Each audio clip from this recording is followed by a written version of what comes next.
Hello, I'm Ryan Stitt, and welcome back to the History of Ancient Greece. Today we are taking a break from our regularly scheduled programming for a special guest episode. This will be the third episode in a series where we compare and contrast certain aspects of Greece with Rome.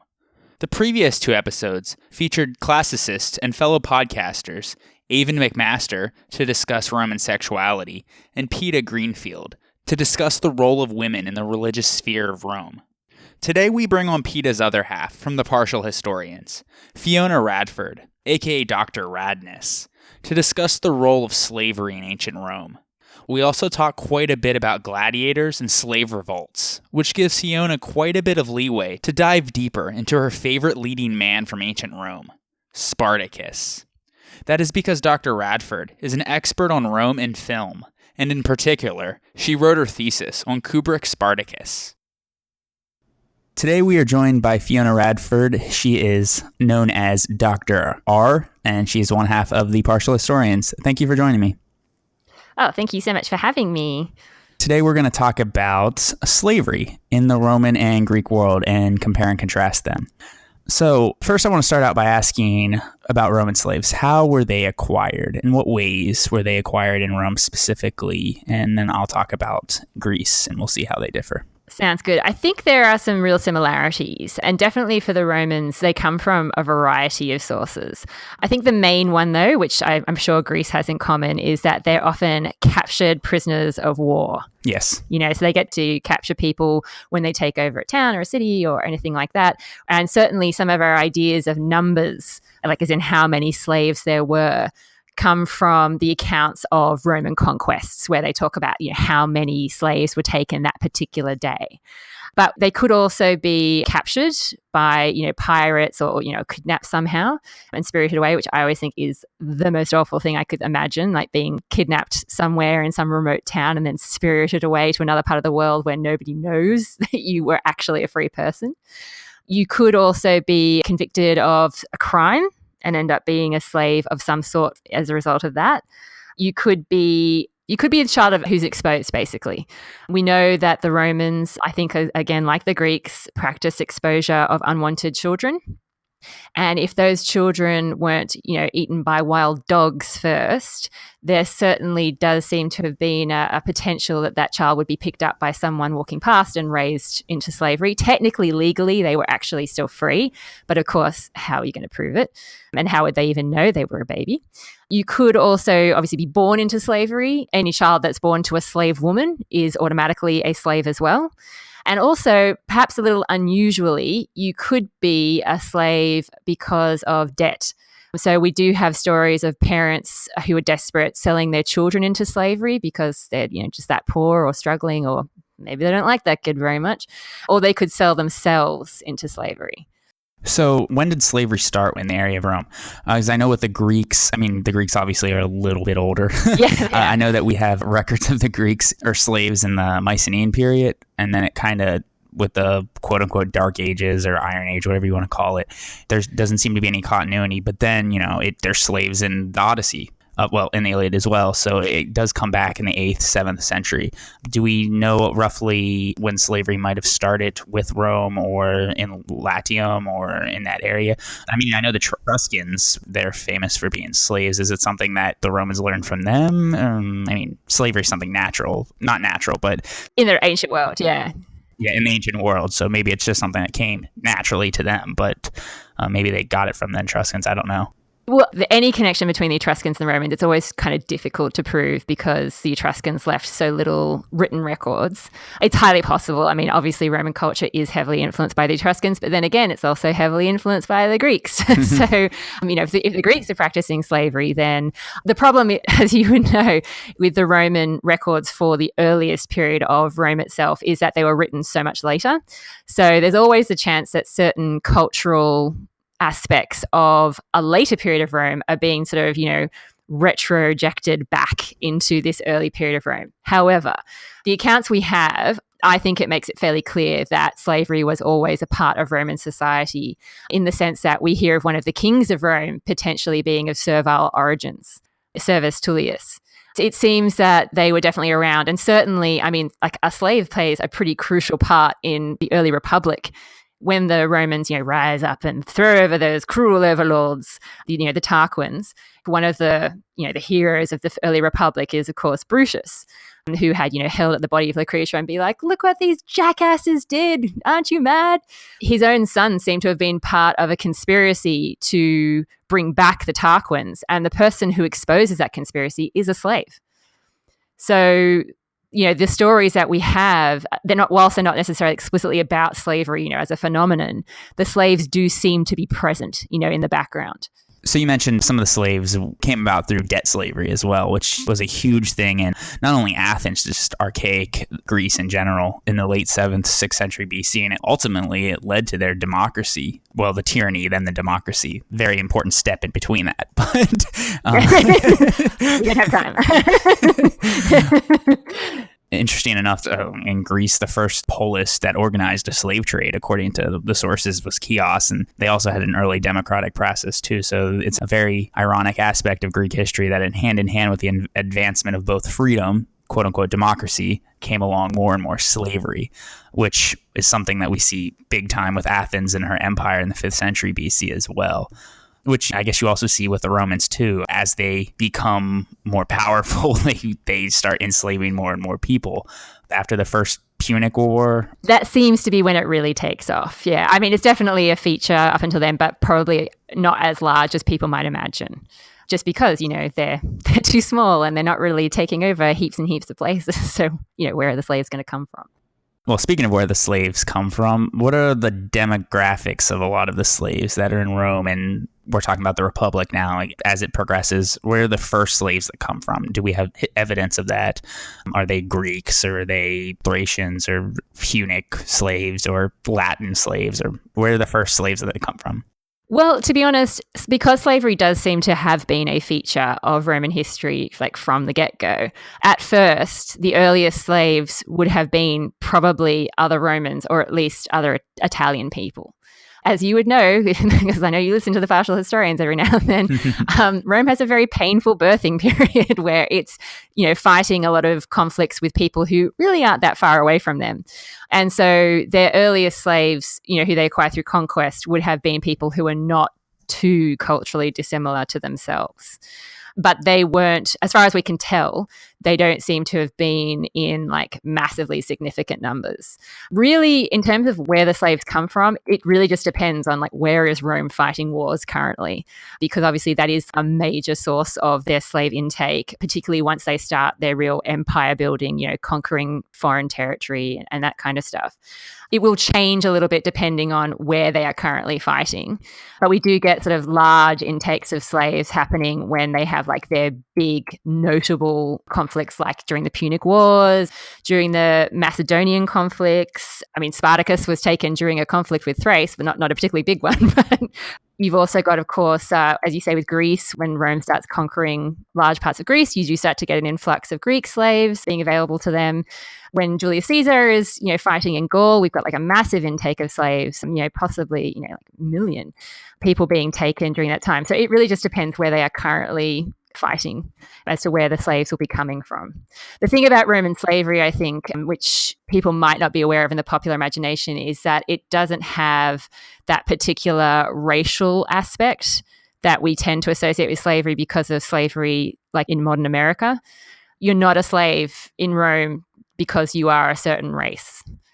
They definitely think of themselves as being, a superior race, but you're not automatically a slave just because you're from a particular racial background. So did these slaves keep their cultural distinction then, or were they kind of Romanized after being a slave for so long? Because, the Greeks, they gave names to people based upon where they came from. So Thrace, I mean, just like the Romans with Spartacus, the Thrace was a very good hotbed for Greek slaves. And they would name them Thrax if it was a male and Thrata if it was a female. And they were very common slave names in Athens, and they appear frequently in the comedies of Aristophanes. So the names that were given to slaves that often had some sort of geographical link. And then in particular, the nationality of a slave was a significant criterion for purchases when they were sold. And the ancients didn't want to get too many slaves from one origin and place in order to limit the risk of revolt, which the Romans had a few of. We'll get to that. And then they also had certain philosophies that certain nationalities were more productive than other nationalities, and certain places are better to do certain jobs, whether it's true or not, or for better or worse. That's still what the philosophers thought. At least from the Athenian perspective, all of these places were essentially assimilated to the categorization of barbaroi or barbarian, and they had debt slavery in the archaic period, but by the time the classical period comes about, it was completely unthinkable that a Greek from, say, Corinth or Thebes, or any Greek polis for that instance, would ever serve as a slave in Athens. So it was definitely, by that point, it became slave equals foreigner in the minds of the Greeks. As you said, the Romans initially would have enslaved the people from their territory in central Italy. Did there ever become, like, I don't want to say a light bulb, but like a moment where they're like, oh no, we can't enslave people of our own ilk, so to speak. They have to be foreigners. I think you're right. I think they had a similar progression, just obviously on a different time scale to the Greeks. There was a point where it became considered sort of cruel to make a fellow Roman or, even a fellow Italian, let's say, serve as a slave in the area where they were from, because, it's so degrading to have to do that for whatever reason that you did. But they didn't say, oh, well, you can't be a slave then. Their attitude was, oh, send them far away, somewhere where no one will know that they were that they were Roman once and now they're a slave. It's more, I think, just because the behavior you have to assume, the kind of things you have to do as a slave is just so degrading. You lose your reputation and your standing, and it'd just be cruel for people you knew to witness that, or to be amongst the culture which you once used to belong, the super superior Roman culture, and have to consider yourself, in a sense, an outsider to that. They definitely had stereotypes as well about slaves from this sort of region were better for certain purposes. So, for example, the Greeks, definitely highly prized. So, cha-ching for you. They liked them to be, tutors to their children, or, to help them run their businesses or that kind of stuff, because they were generally considered to be educated in the way that a civilized person would be educated. And also from Egypt. And they did look at people from, say, Gaul, sort of Germanic territories, as being less civilized as a people. And therefore, they wouldn't perhaps be as highly prized to be, say, a houseboy or something like that. They might be better as bodyguards or doing, heavy labor or something like that. The names, whilst it's possible, yes, that you could have a name that reflected perhaps your origin, the Romans also did just tend to give them sort of names that would indicate they didn't have much standing. So like Felix, which means lucky, which is a kind of derogatory name to have if you're, an adult. So they didn't necessarily name people based on where they were from. In Latin, I guess, what were some of the names that were given to them? Like in Greek, we see in Homer, they're called demos, which essentially refers to prisoners of war. Eventually, they kind of started dehumanizing them over time. So by the classical Greeks, you get doulos, which is often used in opposition to eleutheros, which is free man, so slave as opposed to free man. It's also a word that has metaphor involved attached to political subjugation. So in other words, those who were under the rule of a tyrant might be described as a douloi, so to speak. Being free meant everything. So it was like, you're not free, so you're nothing. You're not a man, so to speak, or a woman. And then you get terms like oiketes, which essentially means the one who lives in a house. And these are like household servants.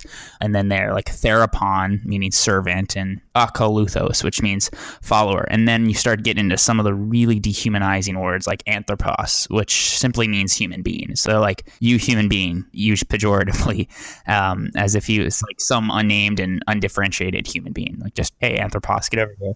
And they start stripping slaves even more of their identity by not even calling them humans altogether. So you'll get things like soma, which means physical body, or an andropon, which means a thing with the feet of a man, as opposed to like tetrapodon, which means a thing with 4 feet, which it was a word that they used for livestock. So they were like, oh, you're not a livestock, but you're essentially similar, and we'll call you something with the feet of a man. Finally, we still see this a lot in American culture, in the Deep South slavery. They would call them like pace, which means child or boy. even though you might be older than me, you're the status that's like a child, because the slave will never be able to operate as a free and independent adult. You saw that in Deep South 19th century America too, and even into the 20th century with a lot of the racist language. And you call people boys and things like that. Is there anything like that in Rome? How were the evolution of the Latin language? How did they differentiate slaves in a derogatory way or just a normal way? In terms of the actual word slave, as in servi, potentially that it comes from this idea that they are saving them. So they are like coming from the word servare. So that these are people who are saved rather than, say, being executed during capture. Like there's a potential interesting angle there in terms of how they view. I mean, this is the thing. We tend to think of slavery obviously as being something awful. Not to say that it's not. But in the Roman world, I think in a sense, they thought it as being a step forward, because they're not just massacring these people. They're giving them a chance. This is life. The other option is, okay, well, we could just kill you, which obviously does happen. It's better to be a slave in Rome than a barbarian in Gaul. Yeah, well, exactly. And also, I think it comes down to that essential distinction that the Romans and the Greeks have, I think, over slavery, even though there's so many similarities, in that definitely the names are a clear indication of status in terms of the actual name that you are given as a slave. So in Rome, a way of telling a man is a citizen man is that he will have, 3 names at least. I mean, sometimes they get ridiculous and get like 6 or 7, but they will have, the 3 names, the praenomen, the nomen, the cognomen, that will signify that they are from a family of standing. And a slave, on the other hand, or a woman, someone of, no status at all, has 1 name generally. If you are a slave, it will be something like, as you said, like boy in Latin, like puer or something like that, or Felix, which means lucky, something like that. Or Spartacus, for example, he just has the 1 name. We kind of think it sounds cool and kick-ass now, but it is meant to be obviously a sign of his servile status, that he only has the 1 name. The thing is, though, the essential difference between Greece and Rome in terms of their attitudes to slavery is that the Romans saw slavery as a temporary state. It was something that you were going to be going through and you could probably come out the other side. And once you did that, you could potentially even be a Roman citizen, in which case your name would become, Latinized. You would adopt part of the name of your master to indicate the link that you have with him, because he would be your patron. So, for example, the writer Josephus, he was originally fighting during the first Jewish-Roman conflict. He ended up being captured, one of the Jewish prisoners that was taken. The guy who he ended up being associated with and making himself very useful to was a guy called Vespasian, who ended up becoming emperor just a couple of years later, very unexpectedly. And Josephus ends up going back to Rome with that family, where he seems to have lived a pretty fulfilling life. He got married a bunch of times. He wrote his works there. He is manumitted and becomes a Roman citizen. His name becomes Flavius Josephus to indicate his connection to that Flavian family.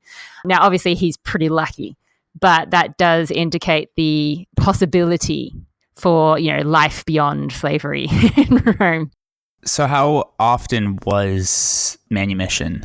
Like, was that common? Because I know it was very rare for Greeks. It only happened like as a reward for their loyalty during maybe a period of war or on the death of their master. Even then, they had the same rights as a medic, a resident foreigner. They weren't considered Greek citizens. Or if it was in Athens, they weren't considered an Athenian citizen. Whereas in Rome, they got Roman citizenship, right? Yeah, exactly. I mean, this is where the Romans, I'm sorry, they are so more progressive than the Greeks. And this is why I think they were, in a sense, more successful. I mean, in certain ways, yeah. I think you're more likely to go along with something like slavery if you can see something in it for you in the long term, in that. If you know that you could potentially get this magical golden ticket of Roman citizenship, like that's a possibility, and that you could then be partaking in this amazing system that they've got going for themselves, where that is the best status you could have in the empire, then you're probably less likely to revolt or do things like that. It's hard to say how they felt about it, because we also have almost nothing from terms of literature from a slave point of view. We just have nothing. So essentially, Roman slavery was like modern internships, where you get exploited for a year and you hope to get that job at the end. You don't get paid, you get exploited. You might have to give up a few of your kids and, fall pregnant to the master a few times. But hey, at the end of it, you get your gold watch and your retirement package. We don't really know how often it happened. But interestingly, we know that Augustus was worried it was happening too much. And so he actually created laws around like how you had to manumit your slaves because he was trying to slow down the manumissions, it would seem. Laws tend to be reactive like that. So clearly he was worried that there were too many people being manumitted. Potentially he was worried about that because it was the idea of diluting the native Roman, I suppose, too much. But certainly if you look at a lot of the names of people who are, citizens, like so many of them obviously have servile origins, as in they're not Roman, not originally. They're Greek names or they're Egyptian names or they're Syrian names or something that's been Latinized at some point when some ancestor was once a slave and then became freed. It certainly did happen a lot that people would manumit their slaves in their wills. But we can't be 100% sure exactly how long the Romans saw this lasting. Like there's a reference in Cicero where he refers to a normal term of slavery as being about 5 to 6 years. And the idea is, I suppose, that generally the Romans would take people captive who couldn't afford to pay a ransom. So sometimes when they were capturing people in warfare, they'd be like, all right, we got this town surrounded. So hand over this much money or you're coming with us. And if you couldn't afford to pay that, then you became a slave. If you could, then you potentially just stayed where you were. So the idea is, I suppose, that you were a slave for so long to work off that money that you kind of owed them. But we do also know, obviously, of slaves that served their master for decades. Some of the Romans are quite callous. We do have references to old slaves being treated. Cato's pretty hardcore, and he is earliest republic. He does talk about, just toss aside your slaves like you would, an old wheelbarrow that doesn't work anymore. No biggie. And we do know that the Emperor Claudius, a couple of centuries later, did have to do something about the fact that people were dumping sick or old slaves on an island in the middle of the Tiber just to, let them go in the temple. So, yeah, it's obviously something that you could be in for a long time, but definitely there was this idea that you could definitely be freed and get citizenship.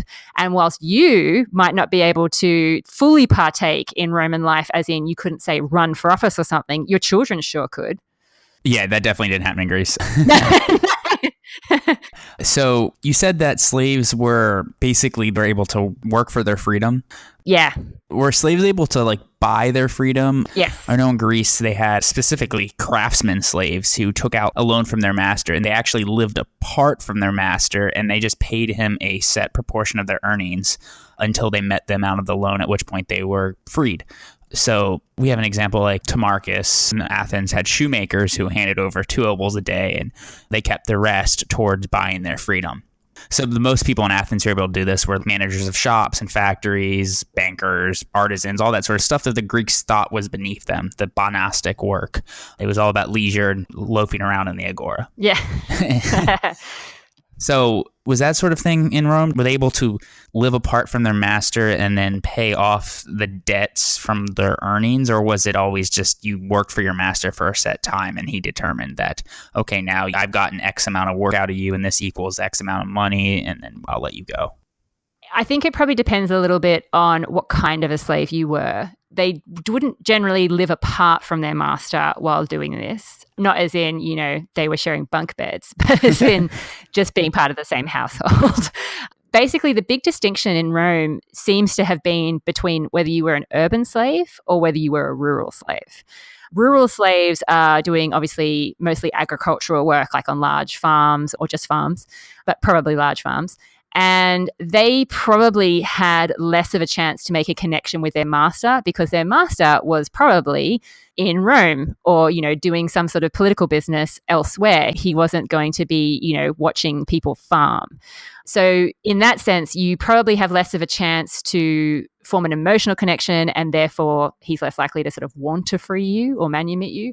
And he's also less likely to maybe give you some money to save in exchange for your work. Whereas we know definitely that the Romans legally recognized the slave's right to use money that they earned. Technically, it was always their master's. Technically, it's always his property, but he could give them money, for their work, and they could sort of save that up and use that to buy their freedom. It's called a peculium in Rome. So I always like to say to my students, isn't it peculiar that a slave gets a peculium? But certainly if you were like a gladiator or something, you were winning prize money. If you won a match, you could win quite a lot of money. And so whilst technically your master is in charge of it, he can allow you to technically sort of have ownership for that and use that to buy maybe, your wife's freedom or your freedom. When the slave does get freed, is it always total freedom or were there partial? Because I know that in Greece, there was total freedom. The emancipated slave was legally protected against all attempts at re-enslavement. We have a few lawsuits in the Athenian records where a child of a former master tried to renege and re-enslave someone that was freed on his will, and that didn't fly. Yeah. How nice. And then you have other cases where it's partial, where the emancipated slave was liable to be a slave during a certain time of the year. So like fine. And then he was free the rest of the year, which is weird. Yeah. Just when you think you get out, they pull you back in. The reason behind that is it costs money to keep a slave. So why feed them and house and board during the winter when they're not getting any use out of them? Let them go fend for themselves and make sure they're back here for the harvest or the sowing season, whatever. Oh, completely, yeah. The Romans were quite savvy about how they freed their slaves. You're absolutely right. There is an important distinction to be made about how you are freed. In that, if it's just very casual, like, you're free. Just go about your business, whatever. That would mean that you are considered free, but you wouldn't necessarily also be a citizen unless you were properly and formally manumitted. And so that required, witnesses. There was meant to be like a little sort of hand-holding ceremony, because so often this idea of, a Roman master's control over anything, just members of his household, it comes back to this idea of manus, which is like your hand. So that's where we get the word for like manual labor from. So the idea was that he would sort of hold your hand and then let it go. The idea being that you are now out of his hands, you are manumitted, if that makes sense. Marriage is kind of a little bit the same in that there's a very strict type of marriage called the manus type of marriage, which is where a woman sort of legally becomes part of her husband's family. And then there's the more casual, sine manus, without manus marriage, which becomes much more common later in the period. So it's definitely all about control and like, what are you in charge of? What do you have power over? What is in your hands as a Roman man? So yeah, you definitely wanted to make sure what your rights were, because being a Roman citizen, one of the reasons why it's so special is that it does guarantee you certain physical privileges and protections. Part of the idea of being a slave is that you are guaranteed none of those protections. So technically you are physically able to be beaten and that kind of stuff. Whereas as a citizen, you should be protected from that. So not necessarily in regard to freedom, but legal aspects in slaves in general. Were there any sort of laws prohibiting from like beating your slave or human rights laws for the slaves, or were they just kind of pure property you could do to them as you wished? In Athens, you weren't allowed to hit another person's slave. There's a hubris law for that because you couldn't distinguish necessarily between who was a citizen and who was a slave because they kind of dressed similar and all that sort of thing. And you didn't want to attack another human being, like a violation of hubris. But you could legally flog and beat your own slave. They're your slave. And slaves were only allowed to give testimony in court when they're tortured. It was only considered admissible because they're such liars. Yeah, they weren't torturing the slave for something he or she has done, but for evidence about something that somebody else has done. So yeah, and they wanted to make sure they were telling the truth. Yeah, and because obviously they won't tell the truth unless you stretch their arms out of their socket or, whatever you do to torture. Fear is the only thing that works. Yeah.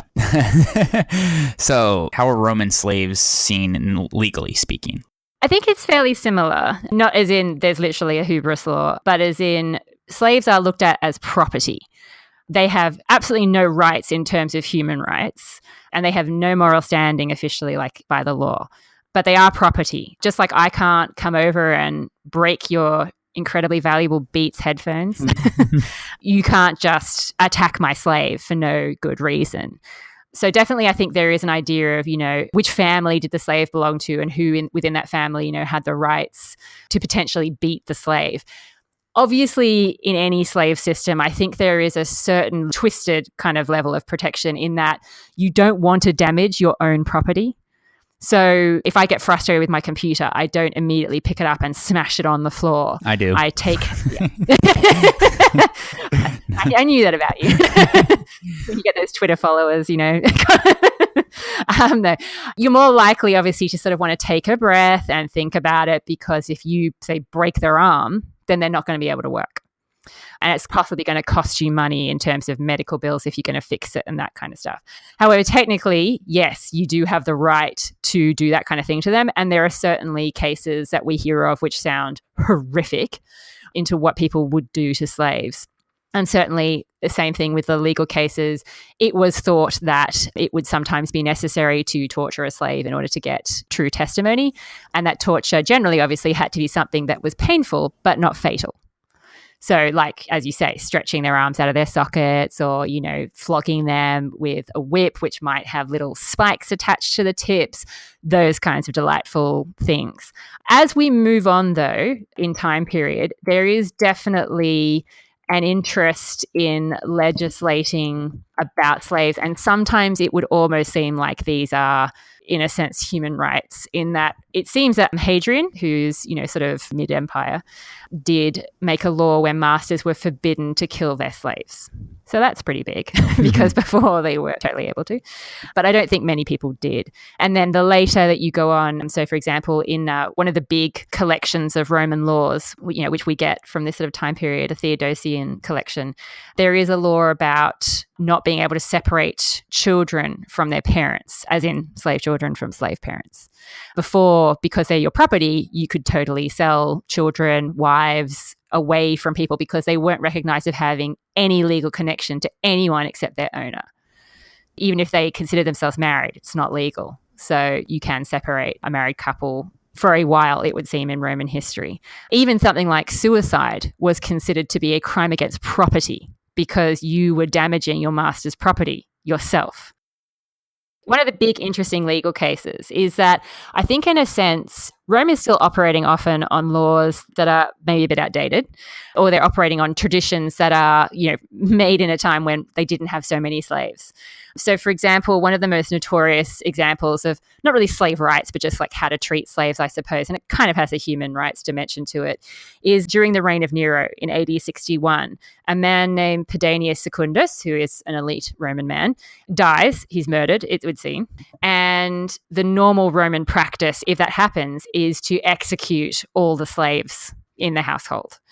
Because the idea is that somebody must have known something if he's murdered by a member of his own household, that these slaves should have prevented it somehow, like whether it's dobbing it in or physically helping him or whatever. However, there is debate about whether this should actually be carried out because he owned so many slaves.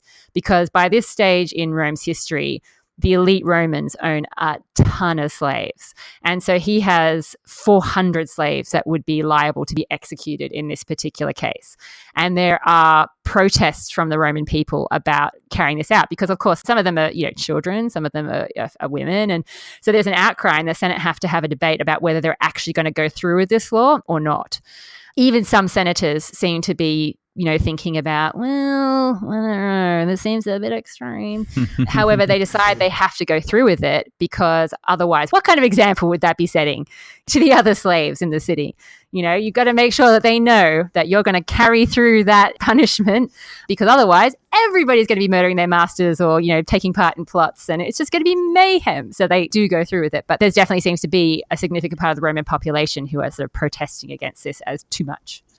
So you said that by this point, I guess the early empire, some of the elite had many, many slaves. I mean, I know it's going to be different probably from the Middle Republic to the Late Republic to the Empire, but yeah. How many slaves were typical for a home? And did every family, plebeian and patrician, have at least one slave? I mean, obviously, the most elite would have a lot more, but I know in Athens, if you didn't have one slave, you were basically considered very, very poor.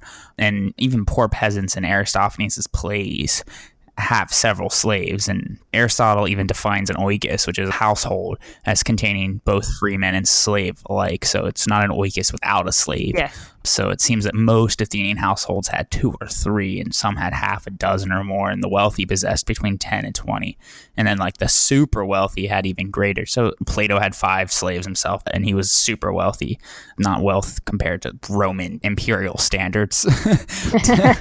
Nicias had 1,000 slaves, and he would lease them out to his citizens at 1 obol per slave a day. He was making money off of his slaves by selling them out, and then even sold them out to work in the mines and stuff. Nice. How many slaves were typical for a Roman household? What was the threshold for like super wealthy? What was normal? That sort of stuff. To be honest, again, it's a little tricky just because our sources are so skewed, as I imagine yours probably are too. Obviously, the bulk of our literature, no matter what time period you're talking about, is produced by wealthy men. And so I think in a sense, slaves seem very much part of the fabric of Roman society because these are exactly the people who would own slaves and own a lot of them and therefore have a lot of interactions with them. Whereas when you are talking about people further down the scale, they are as underrepresented really as the slaves in terms of producing literature, which tells us anything about their lives. Obviously, depending on the time period, but let's say we go sort of late Republic, early Empire, elite Romans would have lots of slaves because in Roman society, slavery by that stage really becomes about showing off. It's about status. If you can have a slave to perform a truly menial function, like open a door, and that's his only job, then that just shows how insanely wealthy you are. And so that's the kind of thing that the Romans end up like doing with their urban slaves and their household slaves. And when you were going out, doing your business, going to the forum, that kind of stuff, if you had a large retinue around you, like a large entourage, that also signified that you were super important. So it does become a bit of a numbers game in terms of, for the elite, like how many slaves can you have and what kind of ridiculous jobs can you give them to justify their existence. So that's why being an urban slave is better than being a rural slave. And that's on top of the rural slaves that you probably also own who work, your farms and that kind of stuff. When it comes to people further down the scale, it is a little harder to say. I think that there definitely would have been a significant chunk of the citizen population who probably wouldn't have had slaves at all. But that is a bit of a guess. As I say, we really just have so little about them. Even if we look at sources where the slaves are represented in terms of like tombstones, that's where we get some evidence which seems to be sometimes a little bit more from the slave point of view. Again, who's going to be able to pay for tombstones? The slaves of rich people, or the freedmen of rich people, in other words, the kind of people who are going to have family tombs where they can bury family slaves. So, yeah, it's hard to say. Definitely in Rome, it was possible to rent a slave, like I think you mentioned in the Greek circumstances. So if you weren't particularly financial, but you did want to have a slave for a special occasion, you could definitely rent slaves. And that would also kind of suck for the slaves because it means that they are pretty much on call, 24/7, 7 days a week. Whereas if you worked as part of a permanent household, you might actually get a master who gives you time off, or you have a bit more time to sort of relax, especially if your job is literally door opener. What a job. I know. I think I could do that. I could totally do that. So you mentioned that slaves, their condition varied much according to their status. So the rural slaves are much worse than urban ones. Were there any particular slaves that were the worst off? So like in Athens, it was those who worked in the silver mines at Laurion and the porni or brothel prostitutes. Those by far were the worst treated and had the quote unquote roughest lives. Whereas craftsmen, tradesmen, and bankers, they kind of enjoyed relative independence. And then some of the most privileged ones were owned by the state. I don't know if the Romans had that sort of stuff, but in Athens, they were the demosioi, or the public ones, and they included like the notaries, the jury clerks, coin testers, the Scythian slaves that were kind of like police officers that were just kind of, it's time to go vote in the ecclesia, and they would round people up. They guarded prisons, carried out executions because you were not allowed to kill another fellow citizen. So barbarians had to do it, and they made arrests because that law against hubris. Again, you're not allowed to physically harm another citizen or detain them, physically restrain them, and that sort of stuff. So back to my question again. Yeah. Circling back. What kind of slaves were the worst off, and did the Romans have public slaves that were owned by the state? Yes, they did have public slaves. Definitely, I don't think they were quite as extensive as the system in Greece that you were describing. That sounds pretty crazy. But they definitely did have public slaves that would be involved in maybe something like construction. And in a sense, I suppose, I would definitely not term these public slaves, but by the time you get into the empire, you are in this grey area. It's a bit hard to distinguish sometimes, particularly in the early empire, between the emperor's personal household and the state. And so you definitely get a lot of resentment expressed in the sources towards, say, freedmen or ex-slaves who are helping the emperor to run the empire, to balance his books, to answer his letters, to deal with his fan mail, to, deal with petitions to find him a wife. All these freedmen are talked about in these sorts of roles. Even Augustus, obviously, I suppose kind of the first emperor or the first princeps, whatever you want to call him, when he dies, he says to the Senate in his will, check in with my freedmen. They know what's going on with the empire. So they're not public slaves, but they're certainly involved in running the empire and the business of the empire. So they're very posh slaves. Oh, God, yeah. I mean, freedmen, this is the problem. The Romans start getting a bit resentful sometimes because some of these freedmen are living in mansions. They've got so much money. Being a freedman, you could really kick ass. They absolutely became very wealthy. And on tombstones, again, where we sort of get their stories a little bit more, we not even necessarily ridiculously ostentatious ones, but we do have inscriptions saying something like, here lies Fiona, a freedwoman, and yes, she paid for this herself. And they're obviously really proud of the fact that they could do that kind of thing. Yeah. But the worst jobs, to answer your question, I think are kind of similar in Rome, in that the worst job would be to work in the mines. That's like a death sentence. If you ended up being a slave because you had committed some sort of capital crime, essentially you might be sent to the mines, because that's pretty dark. We get descriptions of the mines and it's not pleasant. Where were the mines in Rome? They're not necessarily in Rome itself, but within the empire, like it might be quarrying stone, for the big building projects or things like that. But it is essentially acknowledged to be a death sentence where you might last, say, a year, because the work is just so grueling and nobody cares if you live or die. That's how the silver mines were in Attica, too. It was such a high attrition rate. Oh, absolutely. I mean, Diodorus, the guy who sort of gives us our best description of what it was like in these mines, he says that because the working conditions, life was just so bad, a lot of them prefer to die. So I guess in terms of morale as well, it's not just physical. Nobody wants to live that kind of life because you're not coming out of there. If you go there, that's it. Whereas if you're a slave in, say, the city, you could be transferred to another household, you might be sold on, you might have different masters and that kind of stuff. And you are going to be doing something probably householdish, which might not always be great, but it's certainly not working in the mines. Being a rural slave could also be pretty tough as well. Because your master was away a lot, probably, you could also just be unlucky to be under the supervision of someone cruel. And there's not really a lot that you can do about that. So you might be worked pretty hard. And the general consensus is that these people probably also didn't have really long life expectancies. But certainly the intention was not to do that necessarily. And there were sort of periods where the Romans seemed to be a bit more casual about their rural slaves because they just had this massive conquest and the slave market was sort of flooded. And so, unfortunately, almost Nazi-like, they didn't care if they worked people to death as much as they did at other times. But generally the intention was that if you're a good master, then you'll get good work. So you want to make sure that they have, plain and basic but enough food, and practical but comfortable clothing, that kind of stuff. That's definitely the intention, but who the hell knows? We have nothing from their point of view. So speaking of the grim outlook of the slaves that you painted there finally. Yes. Do they have freedom in terms of like religion, mystery cults, afterlife religion? What were the roles in that? The Romans were relatively open to other religions, as in, if they conquered a new territory, they saw a new cult, they'd kind of be like, okay, cool. And they kind of saw it as being maybe important to continue the worship of that god in that area, because otherwise you might offend a god and that's not good.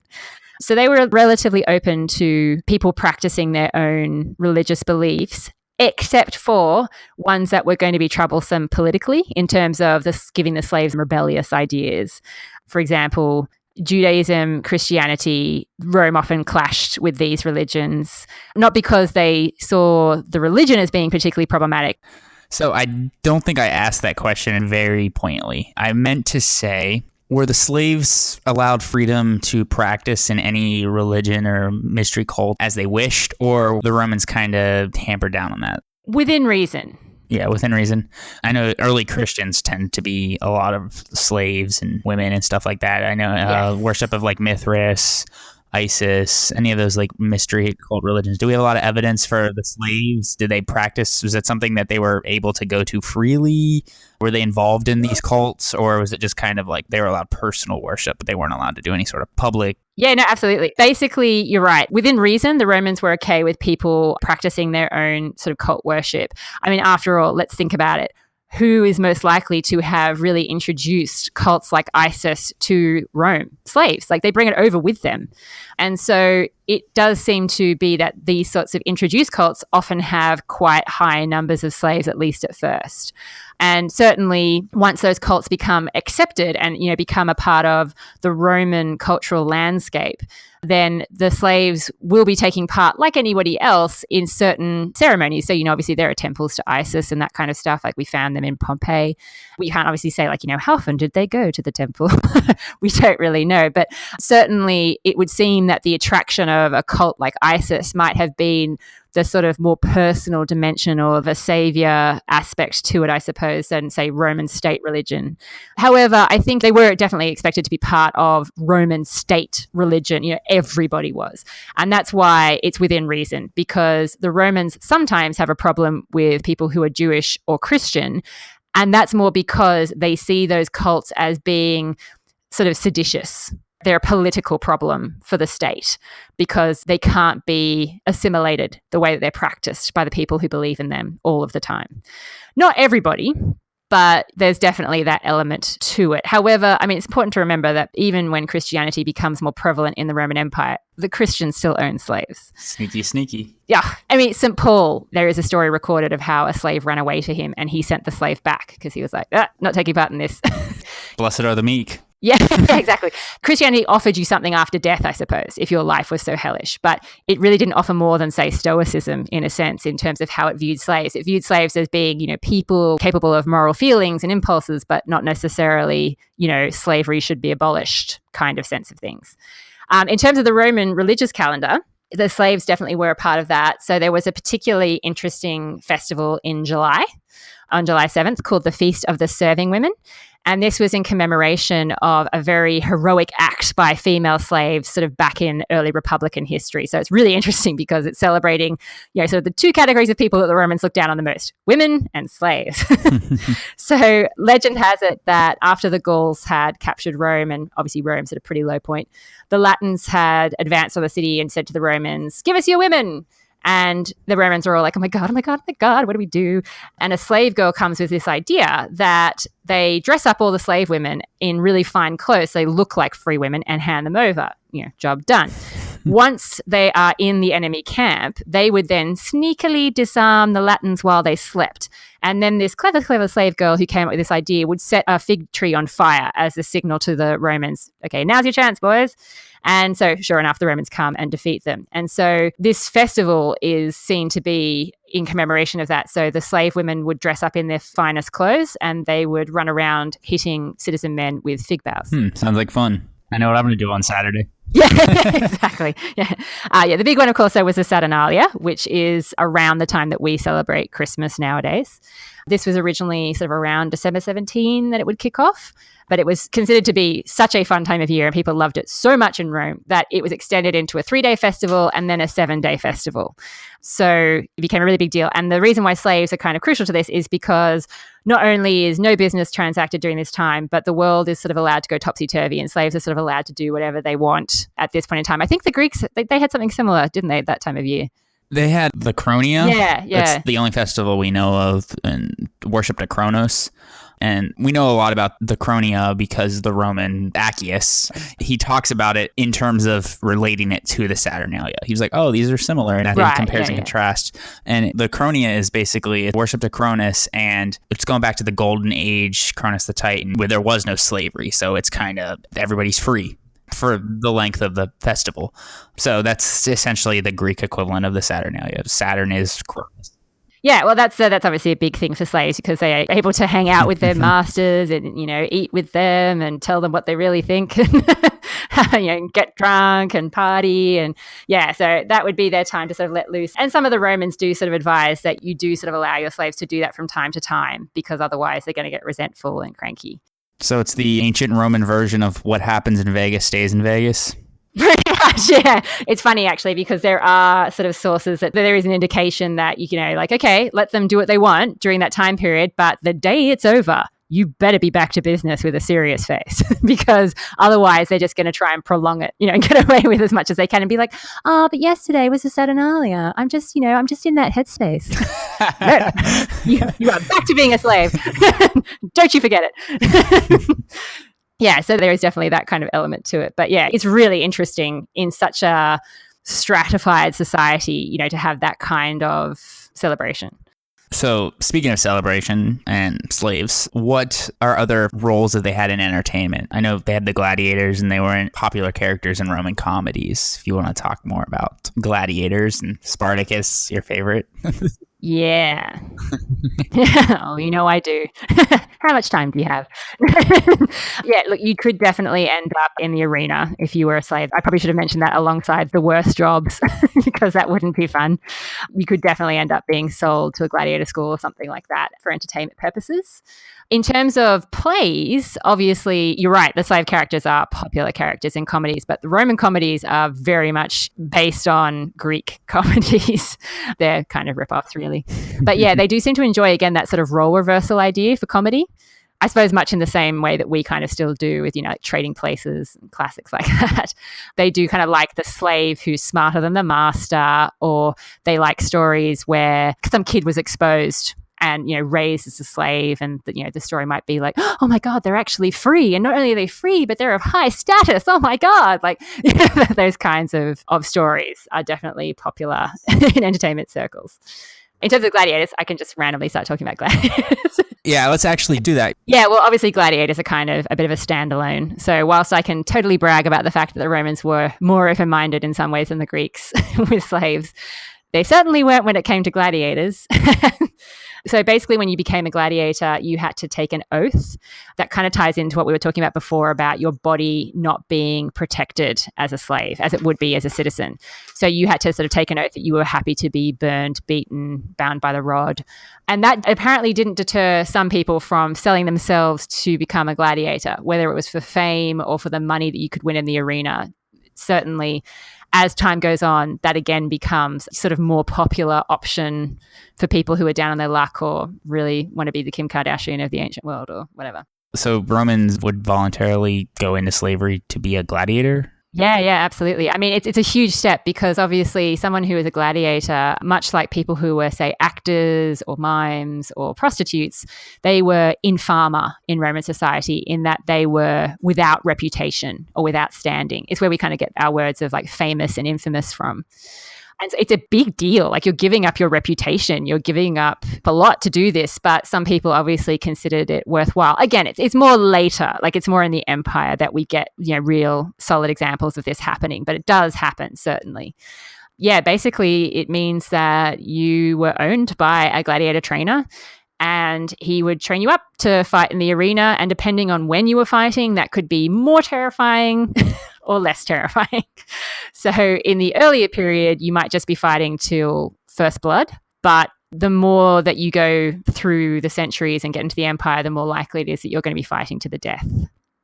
I guess it's kind of similar to a lot of modern gladiatorial-esque sports. I mean, they're not giving themselves into slavery, but you're essentially wagering health issues and maybe less years on your life, especially American football, for the money. Yes. And that short fame. You're like risking head injuries and essentially not being able to walk when you're 45 for that like 10-year period, not even that for most people, but like 5-year period of just absolute rock stardom. Totally, yeah. The gladiators are really interesting figures because, and this is where the slavery aspect plays into it, I suppose, in that they are such a point of conflict for the Romans, because they are all at once a person that the Romans most despise and most admire. Most Romans love the games. There are a few exceptions. The whole idea of gladiatorial combat is that it seems to have had an aspect to it where it was showing the Romans the kind of virtues that had made them Roman, that made them special, that made them the masters of the empire. And that's why they'd sometimes have, like stage battles where they were reenacting actual historical conflicts Okay, so these guys are the Carthaginians and these guys are the Romans. What's going to happen? Nobody knows. And that's why they sort of dress gladiators up often in armor that was based on the armor of the people that they captured. So, for example, Spartacus was apparently a Thracian. Now, that could mean he was from Thrace, or it could mean he was dressed up like a Thracian-style gladiator. And you had, like the Samnite, again, a historic enemy of Rome. So the armor is sort of based on their enemy. So yeah, you were meant to go and watch these games because it was instilling in you that sort of militaristic spirit of domination, conquest, toughness, all that kind of stuff. But at the same time, you're watching it be reenacted by slaves, the very people who supposedly don't have what it takes to be a Roman. So it is a bit weird. And I think the Romans themselves were kind of aware of that. But definitely they had that rock star status. I mean, Juvenal, although he's making fun of people because he writes satires, he does talk about this particular upper class woman who fell in love with a gladiator and like gave up her family and her status to run away with him. And, she obviously thought he was freaking hot stuff, even though he was, scarred and gnarled and, like missing an eye and not actually objectively good looking, but sexy. So how did the gladiatorial contests come about? Was it in celebration of military victories where it first sprung up? Do we know its origins, where it first started, why it started? For something so crucial to the Roman culture in terms of if you ask anyone about Rome, they'll probably know about gladiators. We actually don't entirely know where it came from. It sort of springs up in 264. We have the record of the first gladiatorial fight, and it sort of seems to come out of nowhere. Originally, we can definitely say that they were funeral games. So they were meant to be honoring the deceased. So generally, there would be a fight of maybe a pair or maybe even a couple of pairs if you were getting really decadent during some sort of funeral, which would obviously be for someone upper class because you had to afford these people to fight.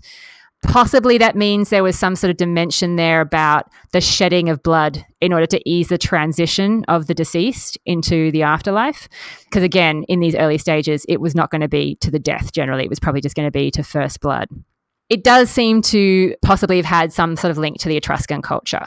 Again, it's a bit iffy. We can't say for 100%, but it's possible that this is a leftover, a legacy of the Etruscans. But gradually, people start to realize as time goes on that these are actually kind of a popular event. And so politicians start trying to sort of cash in on this by making them a little bit more of a spectacle. They're still using the excuse sometimes of a funeral. So, for example, Julius Caesar gives a fight, like a show, and it's ostensibly to honor one of his deceased relatives, but that relative passed away decades ago. So he's clearly just using it as an excuse to make himself popular by throwing these gladiatorial shows. Eventually, of course, it just becomes part of the entertainment landscape. So how often were they held? Was it like something, every Sunday afternoon? Yeah, just hang out, watch some death, yeah. Like there definitely were, once you get right into the empire, I think more frequent. But generally they would be held like for something. I mean, you might have like your local games, obviously, but if we're talking about like Rome itself. So for example, one of the most notoriously decadent events ever was like the opening of the Colosseum. Titus holds games for 100 days. That's a third of the year, pretty much, that games are happening. So that's pretty crazy. Bread and circuses. Yeah, exactly. Yeah. They would have been relatively frequent. Certainly emperors who didn't throw very many games weren't very popular. Like my favorite emperor, Tiberius, who's the second emperor, succeeds Augustus. He's not really into spending money on the games, so he doesn't put them on very often. It makes him pretty unpopular. Whereas someone like Nero, who puts them on a bit more often, is more popular with the people, not maybe the Senate, but he is more popular, I think, with the people as a result of that. So yeah, it just depends on the emperor a little bit and like who's in charge, and they're always expensive though, that's the thing. And especially as you get into the empire, if you are talking about like the big spectacle ones where you've got lots of people dueling it out, you're potentially talking about lots of perfectly well-trained gladiators being slaughtered. It's a lot of investment to make a gladiator, which is why probably at first they weren't so keen on them dying in the arena on like their first battle, because you have to train them, you have to feed them well, they need medical care, they need massages, like they're athletes. And so you don't want them just to go out there and be like, oh, damn it, that was a couple of years down the drain. Yeah, slaves are expensive, even though sometimes they get cheaper because there's so many of the market. The reason why your average citizen probably didn't have a permanent slave is because they're still pricey, like they're still an investment.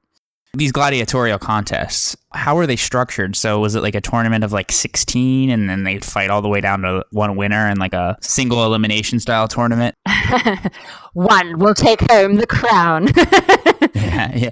Then you would technically fight like 4 matches that day, or was it just you went out and you fought once and you were the winner of one match? Was there tournaments? How were they structured?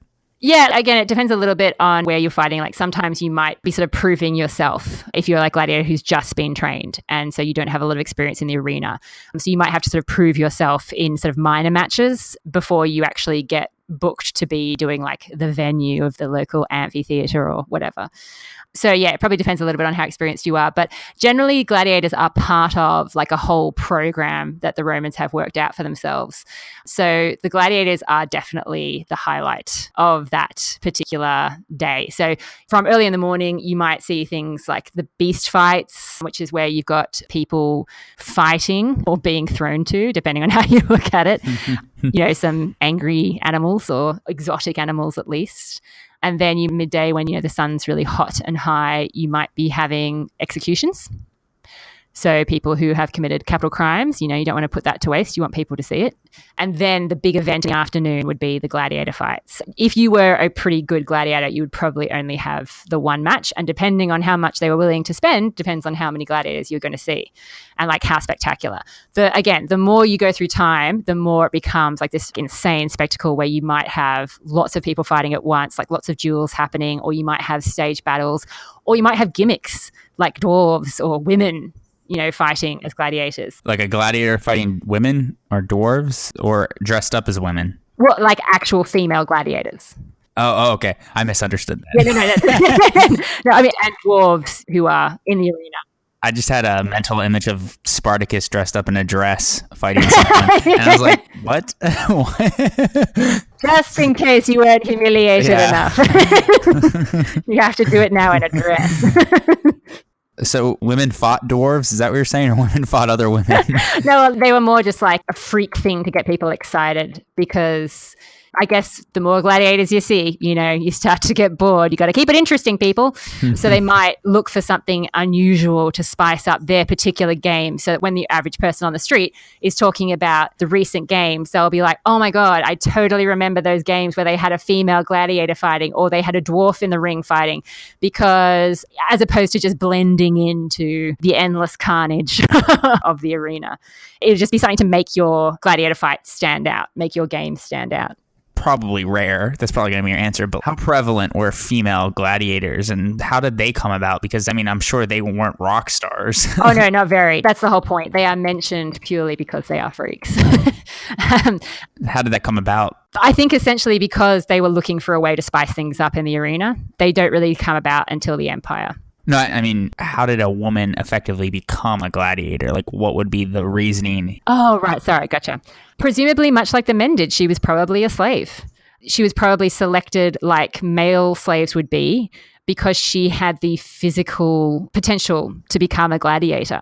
So if you, for example, had some, Germanic slave that was, towering 6 feet tall or was really fierce warrior, 'cause, some of these cultures that the Romans are conquering, the women aren't pushovers. So like Lady Brienne from Game of Thrones. Exactly, yeah. That's exactly the kind of thing they'd be looking for. So yeah, that's probably how it would have come about. But we don't really have highly personalized stories of these women and their journey. We just have Romans reacting to it going, oh my God, a woman in the arena. I don't know what I think about that. I think I like it. They're turned on. Yeah. Some of them are horrified, but yeah. It's definitely not a common occurrence because obviously it is a tremendously physical thing and it's in a culture where women aren't thought of being capable of doing that kind of a role. Do we know about them from just reliefs of it? Are they mentioned in any of the sources? Yeah, that's exactly it. We have Romans reacting to them and that's why we know that they existed. But again, we have only a few reactions. Obviously, anything to do with slavery or people who are invisible in these sorts of societies, often the stuff that's recorded is obviously the stuff that stands out, and that's why they're writing it down. So, the execution of 400 slaves I was telling you about before, that stood out because that was a lot of slaves. And that's obviously why they recorded it, because it was controversial. Same in terms of slave cruelty. So one of the sort of most notorious cases, which lots of people probably have heard of, there was a guy who apparently used to feed his slaves to his pet lampreys. And not for any particular reason necessarily. Like, he did it more often than he needed to.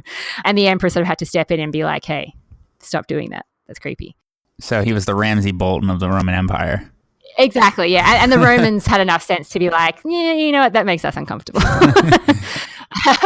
Yeah, so, but that kind of thing was obviously recorded because it was unusual for a master to be that sort of capricious and cruel.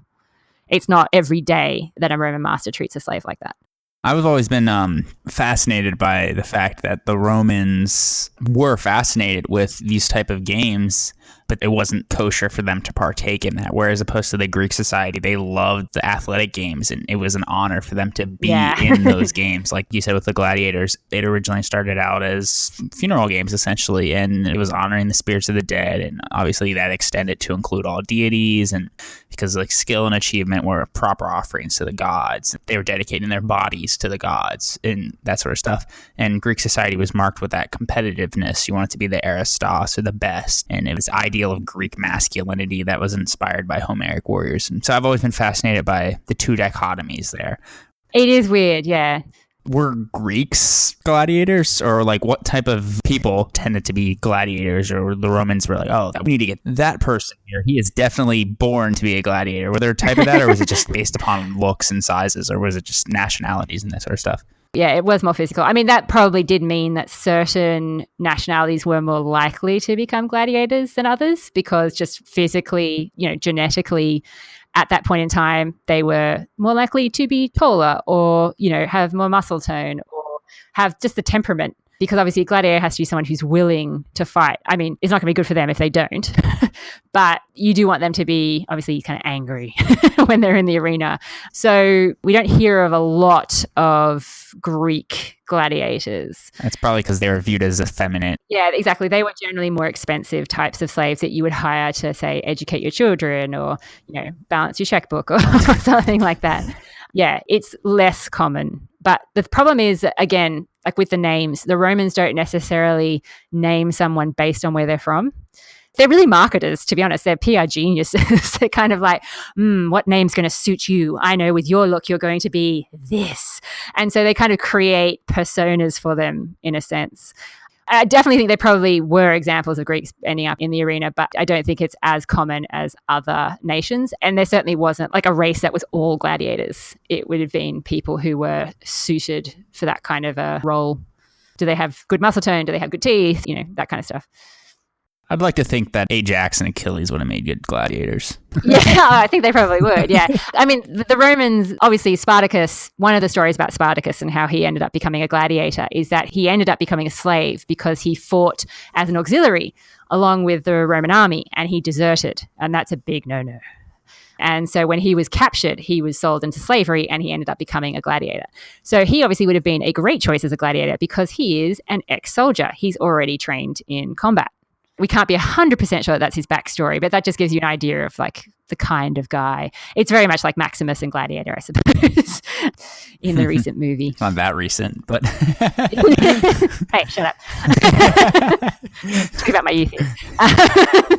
But yeah, the Romans, I think at first were competitive in terms of being the best commander and being the best politician, as in, achieving the consulship and being censor, and that's where the Romans were competitive. It was seen as shameful to do anything to do with your body in public, especially as like part of a job. That's why that group I mentioned that gladiators were part of, gladiators, prostitutes, actors, they're all people that publicly exhibit their body, and that is shameful. And they make a living by doing that kind of thing. That's part of the shame of their job. So that's why the Romans, I don't think, were into it as much, even though they liked the military aspect of the gladiator fights. It was considered disgraceful. However, again, the more you go into the empire and the further you get away from those sort of traditional virtues, we do have examples of emperors needing to legislate to stop senators wanting to go into the arena. And certainly it's seen as a big watershed in Roman history when an emperor finally enters the arena and fights. or, or does anything in the arena, that's seen as like a really big... Even going back to the early empire, like Nero obviously is massive Greek boy, loves all things Greek. When he takes part in the Olympic Games, the Romans are like, oh my God. What an embarrassment. Well, yeah, like he is embarrassing. It's probably also embarrassing because he's not very good. But yeah. But he wins because reasons. Oh, he won 1,808 prizes. I'm not exaggerating. Because nobody was going to make him second place or third place or not even place, yeah. Oh, yeah, the Greeks were like, here you go. Well, on top of which they were benefiting. Like, he loved Greece so much that he was giving them special privileges all the time. So they're like, sure, take the medals. In return, give us tax cuts. So gladiators, they were troublemakers sometimes, were they not? They were considered to be a liability because you essentially have little collections of these guys, in their schools stationed all over the empire. So you've got trained fighting slaves just, hanging around. So certainly when things were seen as getting a bit dicey, sometimes they had gladiators moved because they were worried that they were potentially going to do something. And they probably had a legacy of Spartacus hanging over their heads when they were talking about that kind of thing. Because Spartacus is obviously famous as a slave/gladiator because he did lead a rebellion. He actually led the last really large-scale slave revolt or sort of slave war in Roman history. There had been 3 in fairly short succession and then nothing. It's really kind of bizarre, but again, you kind of have to imagine that even though there were a lot of slaves around, they were at least, I suppose, willing to go along with this system for whatever reason, whether it was fear or the prospect of being free, who knows. But yeah, he essentially rebels. He and a whole bunch of other gladiators break out of their school, go on rampage, in the local area, collect up some weapons, and they end up defeating consular armies.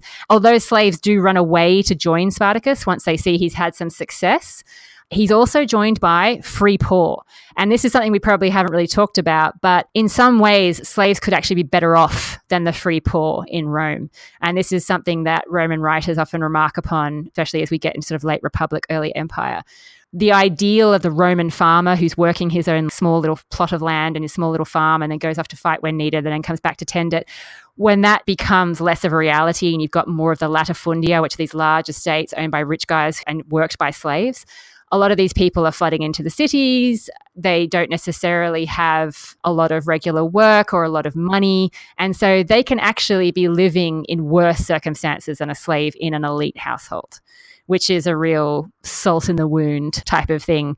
And the Romans themselves clearly don't really have a solution. They talk about how horrible it is, but they don't really have a solution. Anyway, so a lot of these guys also seem to run away and join Spartacus. He ends up having an army of potentially like over 100,000 behind him. He does have some skirmishes where he kind of gets a little jab into Crassus's forces, but Crassus is the guy that's eventually sent to put down the slave revolt. There are 3 slave wars. 2 happen in Sicily, 1 happens on the mainland, and that's Spartacus's. The main problem with these is that the Romans seem to be a little bit slow to react. So the local forces don't really cut it, and they're very quickly dealt with by the rebelling slaves. And then the Romans don't seem to be very quick to act and like take decisive action. It seems to be because the Romans have this stigma about slaves. They're not worthy enemies. They're not worthy adversaries to fight. It's dishonorable to fight slaves. And so everyone's kind of looking at each other going, so that slave problem probably should get on top of that, right? And they're all desperately hoping that someone's going to put their hand up and go, oh, all right, I'll go. I'll deal with it. Yeah, 'cause you can't get a triumph for defeating a slave army, right? No, and that's exactly what happens with Crassus. After a few years of rampaging around and defeating other Roman consuls, Spartacus is eventually defeated by Crassus, and he gets an avatio, which is like the lesser kind of triumph. It's not anywhere near as special as a triumph because it is over slaves. Not every single slave is killed in this final battle. We hear that Crassus managed to round up about 6,000 survivors, and as a message, they are crucified up and down the Appian Way, which is one of the main roads in and out of Rome. So yeah, it's a real message. Don't mess with the Romans. And then Crassus wants to get that real triumph, so he heads east and dun dun dun. Loses his head over the Parthians. I think the interesting thing about Spartacus is that, the sources are a bit fragmentary, but our 2 main sources are actually Greek. There you go. They're Roman Greeks, as in they're living in Roman Empire times, but they are from Greece, so Plutarch and Appian. And there are these tantalizing little hints. Like Plutarch actually describes Spartacus as being more Hellenic than slavish in character. But he actually builds him up to be quite a noble character. And we also have these little hints in Plutarch and also in one of the very early Roman sources, which we literally have a sentence of, that Spartacus potentially revolted because his owner was being unfair somehow. So we have this sentence from Varro which says, innocent Spartacus was condemned to a gladiator's lot. And Plutarch explicitly says in his narrative that they had been confined unfairly, or like that they weren't being treated well. And this sort of feeds into the bigger Roman idea that, you know, if you're a good master, then your slaves will be loyal to you, potentially loyal till death. Like there are examples recorded of courageous slaves who kill themselves for their master or go to great lengths to save their master and that kind of stuff. And so, yeah, they're almost sort of saying that Spartacus is not justified, like he's scary and terrifying and they don't ever want slave revolts to happen. They're terrified of that. But there is a hint that he had a reason, you know, that he wasn't being treated particularly well as a slave/gladiator. And that's what caused the rebellion in the first place. So speaking of like loyal slaves, when slaves died, where were they buried? I know like some of the Athenian plots that we have, slaves were actually buried with their household. So how was this similar in Rome as well?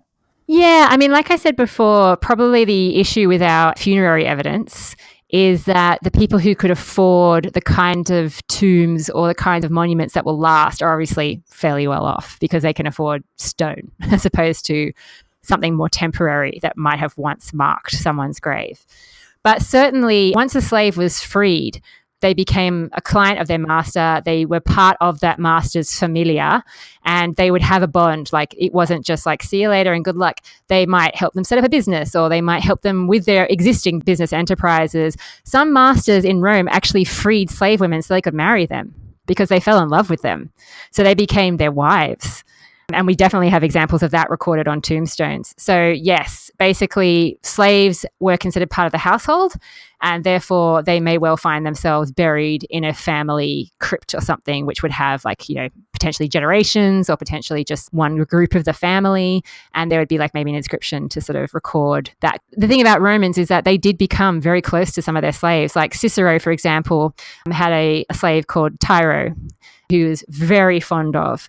And on the day that he freed him, there's records of his wife just being so happy because they all loved him so much. And Cicero gets very annoyed that he hasn't heard from him, you know, in like a certain period of time after he's been freed. He's like, I wish I could beat him like I used to beat him because I haven't heard from him and I really miss him.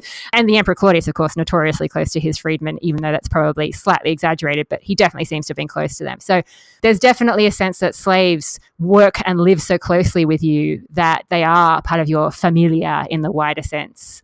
And I think the Romans did sort of often grow to care about these people. I mean, it must be so weird for us to think about, but in this kind of a world, for an elite Roman, you couldn't really go anywhere without a slave. You would have a body slave. You would have slaves helping you go to the toilet. You would have slaves tasting your food. You would have slaves cooking your food. You would have slaves cleaning your house. You would have slaves everywhere. You were probably never alone.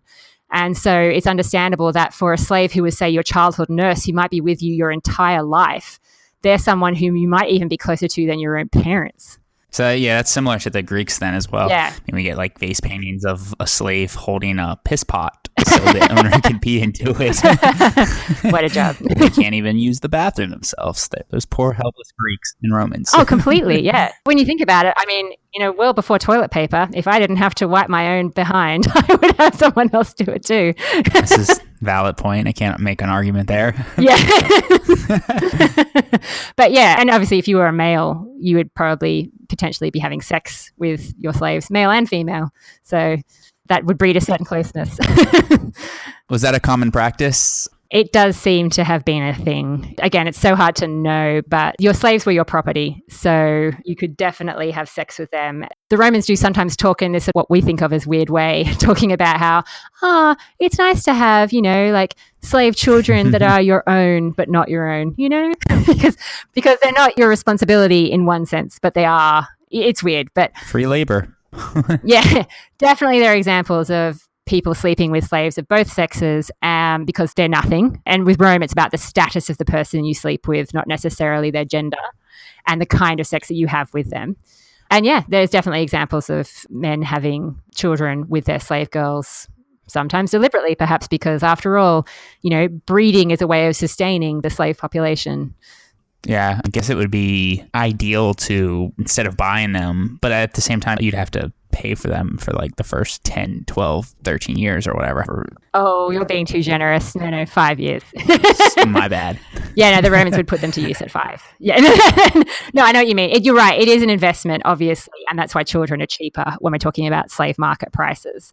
Yeah, if you actually had a slave born, into your household, there was an idea that potentially they would be maybe more subservient because they were born into slavery. They didn't know any other life. If they were your child, that obviously forges potentially a loyal bond there. Although, if you got that child by raping their mother, I don't know, ancient standards, but you could put them to work as young as 5. We've definitely got evidence, not necessarily of even slave children, but we have evidence from bones from Roman burials of stress marks on the bones of children. So they were doing like manual work at the age of 5. So like sweatshops. Sorry, not necessarily the 5-year-olds, but like say children of say 10 or 13, we have evidence of stress marks from what could only be heavy labor. So they'd obviously been working since they were say 5, because that's the only way you get stress fractures by the time you're 10. Oh yeah, for sure. So yeah, presumably like old slaves and young slaves, you'd have them doing something age appropriate. And that's what the Romans often talk about. They're like, yeah, technically you could just, toss your old slave, aside like a used handkerchief. But you can also be nice about it and give them something, gentle to do, like some sort of function that they can perform. Door opener. Yeah, exactly. Yeah. If there's such a thing as reincarnation, I hope I come back as a door opener. There wasn't really any slave revolts in Greece. I mean, there was the one instance that I can think of where people from the mines this was like the 3rd century, I think. I think I vaguely remember that, yeah. They fled down into the temple of Poseidon on Sunion and hung around the cove. It didn't last very long. It was short-lived. There's not a lot of fundia in Greece, so you don't get the type of like large, suppressed amount of slaves in one area that they get together and just go off. Yeah, there's definitely instances of isolated murders of masters by slaves. Basically, the slave revolts in Rome, it's just interesting that they also take place in this little window of like the late Republic. And there's definitely a strong indication in all of the cases that the reason for the revolt was that the slaves were being treated badly. So these were examples of bad masters, people who didn't know how to own slaves. And that's what the Romans were sort of always concerned about, because they did believe, even though technically slaves were a piece of property and yes, they weren't Roman, which is the most awesome thing you could be, they did believe that slaves were obviously going to be potentially Roman citizens one day. And so they had to sort of reconcile that. And often their concerns that they talk about with owning a slave is, how does owning your slave affect your character? So you shouldn't beat your slave in a fit of anger, because that reflects poorly on you and your lack of control. You should count to 10 and think about the best way to deal with it. And if then you decide that beating your slave is the best thing to do, then go for it. But it's that sort of idea. And people who are bad masters, they're not treating the slaves reasonably. You have a duty of care to your slave. It's almost a bit like a relationship with a pet these days, I think. You have a duty of care for that thing under your roof, and it's in your interest to look after it. So do they pet their slaves as well? Well, sometimes they do, and that's how slave babies get made.